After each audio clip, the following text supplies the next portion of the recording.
Hey everyone. So I have my right hand woman here with me. This is Stacy for any of you that haven't met her or have been introduced to her. So what we're going to go through today is a little bit about our process in what we do here. We're very different from most clinics around, and we thought we'd record what we do and how we determine what your body needs. Um, we've been doing this for a while, and unfortunately, I'm kind of a jackass, and she was not able to get this done because I wanted to do it on video. She had agreed to let me do her case, so I didn't have time until now. So she's kind of the last to get this done. So she has yet to have any of this testing done. I do have her lab work. And I do have her assessments that she's already completed, so that has given me some answers. She has also done many therapies up until this point, but as far as what we're going to do today, she has never been tested. So, Stacy, do you want to give them a little bit of background? Let's start with how your health, was years ago. Many migraines. I suffered from migraines since I was probably 18. I was diagnosed with fibromyalgia in 2002. That was pretty bad. Was given a lot of medications for that. I felt like it always just made it worse. Ended up causing me to have really bad acid reflux along with 2 bleeding stomach ulcers. So when she says really bad acid reflux, when I first hired her, this was years ago, she was drinking like a bottle of Gaviscon a day. It was really, really bad. Yeah, it was severe. It was horrible. It was bad. So can you give people a little bit of an update? We've been doing therapy now for probably about a year. Yep.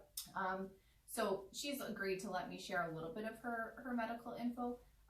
She's probably one of my sickest patients, based on assessments, based on symptoms, but we've made some progress up until this point. Can you give them a little bit of feedback as to where you're at now? Sure. So as far as the acid reflux, I have not had any, not whatsoever, in probably about 5 months, which is amazing.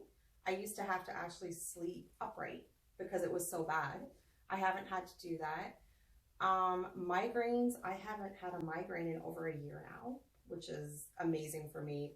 Headaches, yes, still, but not near to what I used to get. And as far as the muscle aches, which they said was fibromyalgia, it's much better. I once in a while have flare-ups, but nothing near to what I used to get. And she has started some therapies. Now, we know with 100% certainty that she has a parasitic infection. I haven't started her on a parasite cleanse yet, but she is doing therapy for it. And tell them a little bit about what you're seeing every day. I'm seeing a lot of parasites. Pretty anxious to start the protocol for it. I can imagine with what I'm seeing, how bad it actually is. Yeah, she sees worms pretty much daily coming out Yeah. through her stool. And one of the major things that we had forgot to mention was her constipation. She was severely constipated, which is probably due to the parasitic infection and the pharmaceuticals that she had been prescribed over the course of the years. But as those things are starting to come out, and again, we haven't really dove into a full parasite cleanse yet, so we're pretty anxious to see what the testing shows and get her started on the next phase of her healing journey. So anything to add, or are you ready to get started? I'm ready to go. Okay, so what we're doing here, you'll see her hand scanner right here. This is electrodermal screening. So far I have her lab results. Urine, stool, and hair samples are what I use.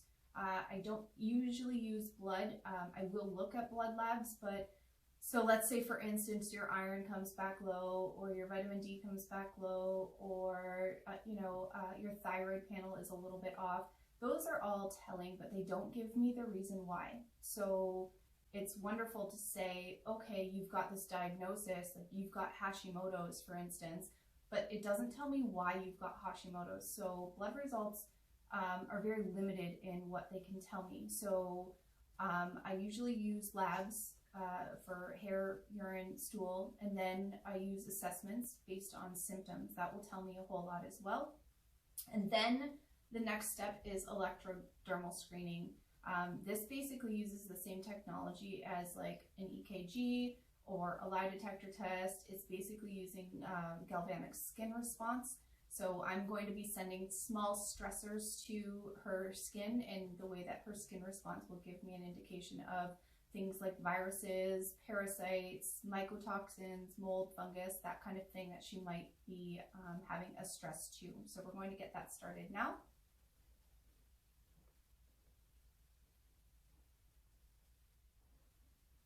We're just connecting.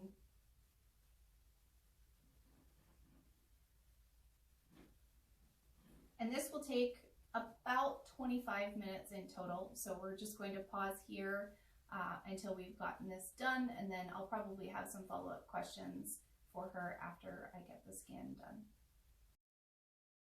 So we've just come to a pause where I can evaluate so at the beginning of the scan, it gives me a range of a positive and negative, and anything outside of that range tells me that her body's showing a stress response to it. So I'm now going to go through the categories that are showing the most stress. So drugs are number one, and that's probably due to her pharmaceutical drug use. Not at no fault of her own. There are many people that come in, and that has been their remedy from their doctors for years and years, is take this, take this, take this. That stuff all builds up in your system, and it creates this stress. So that is definitely showing on her scan. Things like water contaminants, it's really high, so there might be something in her drinking water. Fungus and mold is next on the list. She's got a pretty severe stress to viruses and vaccinations. And then obviously parasites is on there. What else am I looking at here? A little further down the list, we've got bacteria, and then we've also got pesticides and insecticides. So those are the categories that I am going to rescan and get a little bit further in depth to see, you know, what type of fungus, what type of bacteria, what type of virus, that kind of thing that her body is having that stress to. Anything to add to that? Yeah, actually, the drug use is not a surprise to me after we were talking. I took a lot of antibiotics over the years, as well as ibuprofen, Tylenol. And I'll just, if you don't mind me interrupting, but when she's worked for me for a number of years now, and constantly she was running to the clinic to get a prescription for antibiotics for sinus infections, for kidney infections, for bladder infections, constantly. This was probably on the regular. And she hasn't taken an antibiotic now for at least a year and a half, with no issues with, you know, any infections, because we're getting rid of the internal infections. But it was pretty much on the regular because her body was so run down. Sorry, go ahead. That's okay. Yeah, I used to actually suffer from kidney infections at least every 6 months, and I was on antibiotics for it. And I forgot to add that I used to get really bad foot spurs, and I had those, probably suffered from those for about 20 years actually. I worked on my feet, always working in the medical field, so I just assumed it was something I'd have to live with. And I must say, probably the last 8 months, I have not had a problem. None. No pain at all in my feet. And back as well. I think my back too. My back used to be really severe. Actually, I had a few incidents where I was injured. Again, I just assumed I'd have to live with it, and was also told I'd have to live with it. But I definitely don't have to live with it, because I am pain-free there as well. And one final thought regarding some of the pharmaceutical drug use. She was prescribed over and over and over again. Like many of my patients, they're coming in and they're being prescribed, you know, antidepressants or sleep aids or whatnot for their pain, or because their physician is telling them it's all in their head. She was somebody that was, you know, prescribed a lot of antidepressants, and she's no longer taking any of those and has zero need for them. So you know, you're not alone out there if that's something that you're dealing with. There is a way out. And she is living proof. We're far from done, but the progress that she's made, I'm extremely proud of where she's come from. Me too. I'm very thankful, actually. Okay, we'll be back. Okay, so you can take your hand off of the scanner now. We are all done. So now I have a report to go through. So this has given me a detailed report of everything that was found, including things to remedy. So there are some practitioner products that I use that work really, really well that are logged into this scanner, and it will give me whether or not her body responded well to that, and if it would help remediate some of the things that the scan picked up. I'm just going to have a quick glance at this, and then I'm also going to follow up with muscle testing. So she's actually never been muscle tested, but this is my way of confirming the results that I'm getting from the electrodermal screening, and also confirming things that the lab results might have missed or picked up. So it looks like all of the things that were an issue going into the scan still remain an issue. I am going to ask her just a question about her teeth. So the mouth is really an area of health concern. A lot of parasites, a lot of bacteria all reside in the mouth, and it has really nothing to do with dental hygiene. It all has to do with, you know, if you've had a filling, if you've had a root canal, things get buried deep, and it's not your dentist's fault. There's nothing that they can do or see to see whether or not there's an infection in your jaw or whatnot.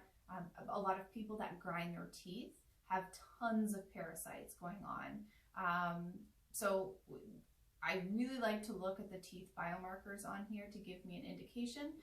So on here, T26, I'm just going to ask her about any dental work. Have you ever had any dental work, any tooth sensitivities, any infections, that kind of, any root canals? I have. I've had a root canal. I've had, I think I have 4 fillings. Okay. Can you describe where your root canal is? My root canal is my front tooth, actually. So which tooth? The right front.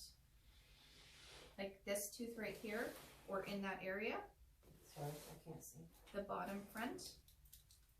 Bottom front. It was the top front. It was the top? The top. The T8 or T9? T8, yes. Do you have any sensitivities or? Yeah, definitely. That tooth's actually been bothering me. It's been bothering you right now? Right now. Oh, yeah. Interesting. Okay, so definitely no dental work previously, so we've ruled that out. But she's stating that that tooth is bothering her right now. But interestingly enough, that tooth is correlated to her bladder and her kidneys and her adrenals.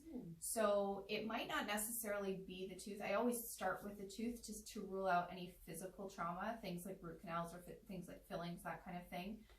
But it actually might be something like her bladder or her kidneys or her adrenals that are actually causing that tooth to ache. So very interesting how the body kind of is correlated amongst itself.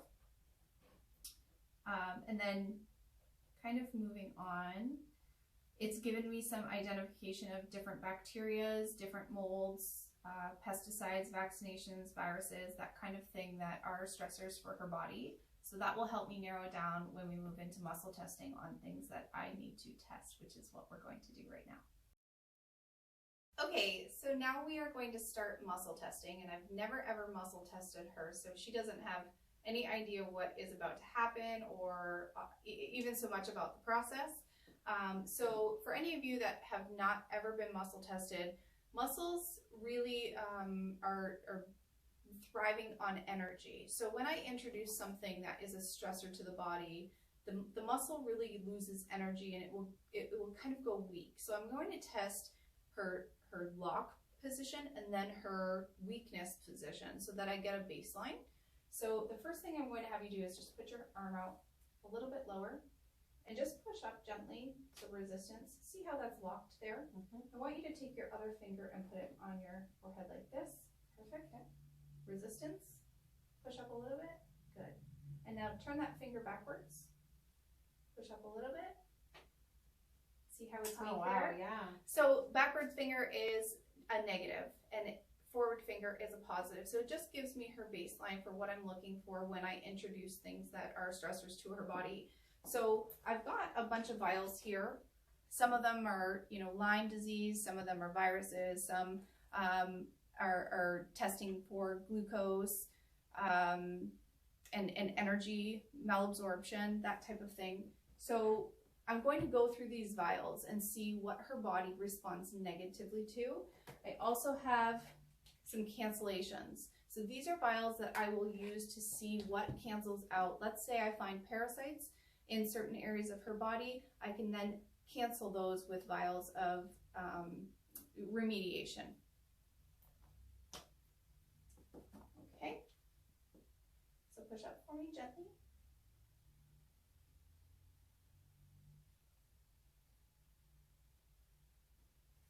So muscles stayed strong there. I didn't really find anything there.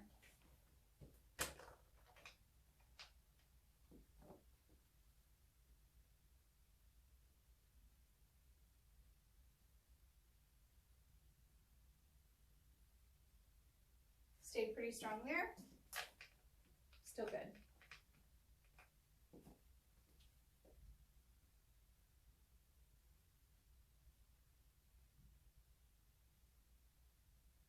Try not to fight me. Yep. Good. Not terrible.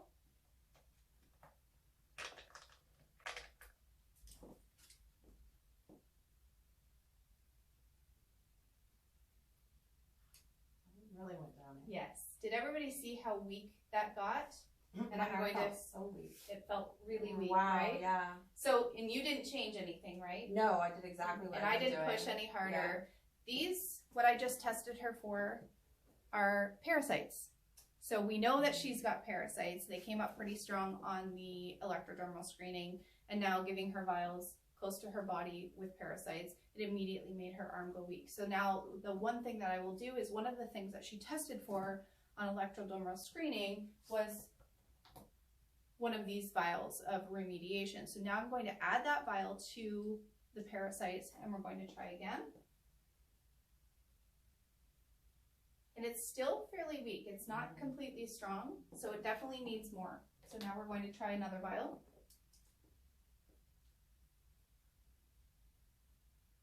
Better, much better, but not completely. Sorry.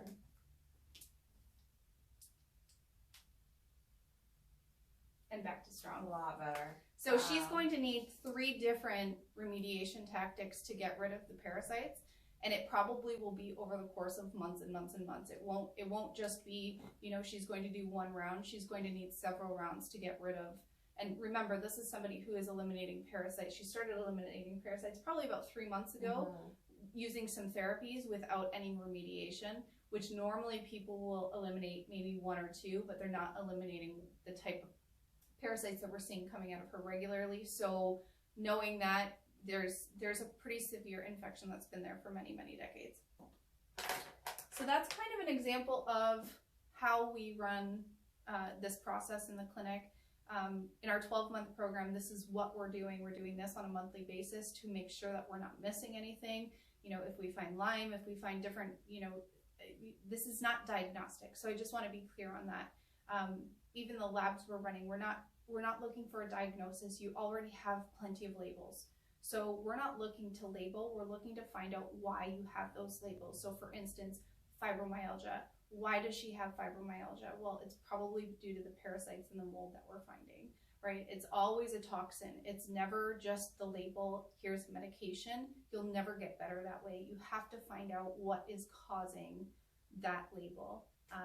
So we're going to get started, and she's going to be better, and maybe we'll give you an update here in the next 6-7 months. But anything to add? Nope, that was great. It's surprising though when my arm went weak. Like, It's neat, actually, right? Yeah, It's really neat. good. So thanks guys for watching. I hope this was helpful, and hopefully we'll meet you soon. Thank you. Okay, so we're actually going to do one more thing. We're going to do the sway test, and this is going to help me determine what her body needs for remediation. So when I find something like parasites, I can find what cancels out, but this will help give me an indication of what else can help her body and what her body responds really well to. There were some things that were recommended on the electrodermal screening, and it will be interesting to see how her body responds to that. So I'm just going to give you one at a time, and I'm going to start with this one just because it was part of a recommendation. So if you could face the camera for me, I'm going to have you just hold this right here with your eyes closed and just let me know which way you lean, forward or backward. Okay. Hold it a little closer to your body. Backward. Backwards. Yeah. Okay. Wow. And that was pretty Like a obvious, woozy right? Feeling, though. Yes. Yeah. Like straight. That was really noticeable. Backwards. Backwards. Yeah. Okay.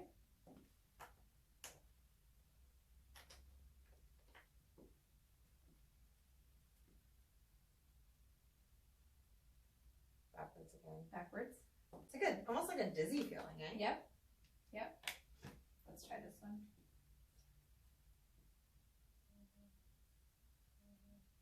Kind of going back and forth, it feels like. Frontwards, then backwards. And more backwards. More backwards? Yeah. Okay. Let's try this one. Backwards. Interesting. So this is really just helping me have a really good understanding of what her body needs right now.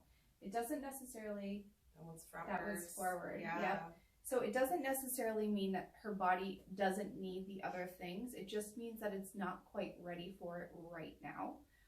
One of the things that her body responded really well to was CT spore, which is it's really good for the gut bacteria. So there's a lot going on in her gut, probably due to the years and years and years of antibiotic use.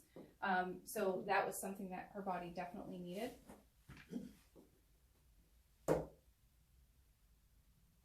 Backwards. Backwards.